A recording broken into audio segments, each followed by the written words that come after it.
Hoje eu venho falar de uma boa notícia, que a salvação de Deus ela está disponível para todos.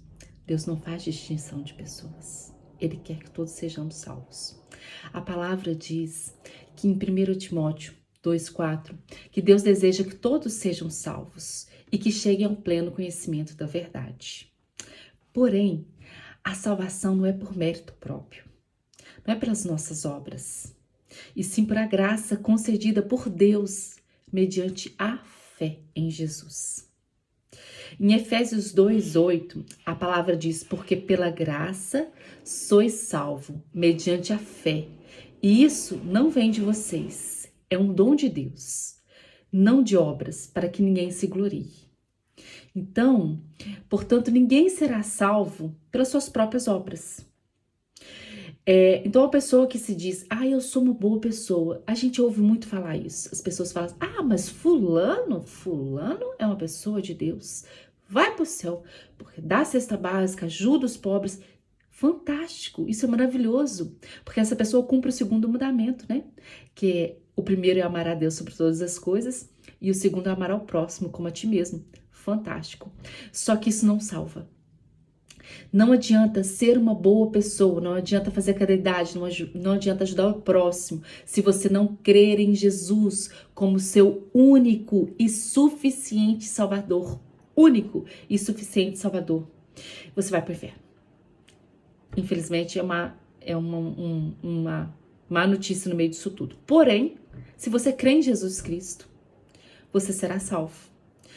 Pois todos que pecaram perecem da glória de Deus. Ou seja, todos nós estamos indo para o mesmo lugar, porque todos pecaram. Então todos merecem e precisam da graça do Senhor. Todos merecem crer em Jesus Cristo para serem salvos. Contudo, a fé em Jesus não é apenas um sentimento, não é algo abstrato. Você ouve também as pessoas muito dizer, mas eu creio muito em Deus. Eu creio em Deus. Mas é só isso, é o raso. Então não é abstrato essa fé. Essa fé ela é demonstrada, ela é manifesta através das nossas atitudes na nossa vida. Então a nossa fé em Jesus, ela acaba por ser algo concreto. E isso está escrito que porque assim como o corpo sem espírito é morto, assim a nossa fé sem as obras ela é morta. Em Tiago 2:26. E em Gálatas 5, 22 e 23, a gente vê quais são os frutos do Espírito de Deus que habita em nós. Ou seja, se nós temos fé em Jesus, o Espírito de Deus habita em nós. E isso nós vamos produzir com a nossa vida frutos do Espírito. E esses frutos vêm produzidos através da nossa fé. Quais são esses frutos? São os frutos do Espírito que está em Gálatas 5, 22 e 23.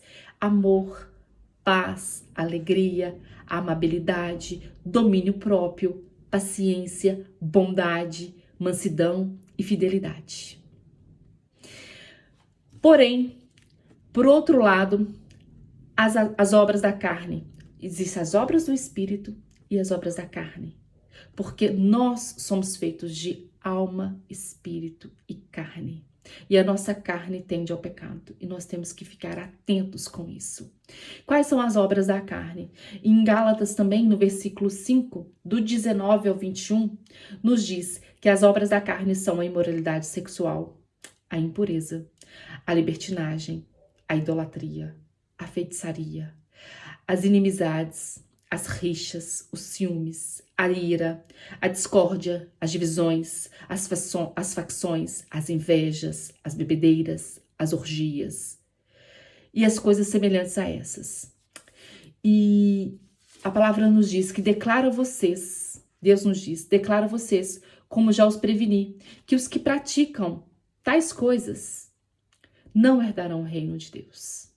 Não se enganem, produzam, portanto, frutos do Espírito e não da carne, irmãos. Vivamos nós todos lutando, militando contra a nossa carne. A nossa carne, ela tende ao pecado. A nossa carne, ela tende a fazer as coisas que ofendem a Deus. Vivamos sim a palavra de Deus pura e plena. Vivamos firmados, irmãos. Sempre eu vou mostrar para vocês aqui na palavra. É ela que salva. Aqui está a nossa conexão com Deus. Aqui está o manual do cristão. Possamos então viver firmados em Cristo, com a fé inabalável, para que nós herdemos o reino de Deus.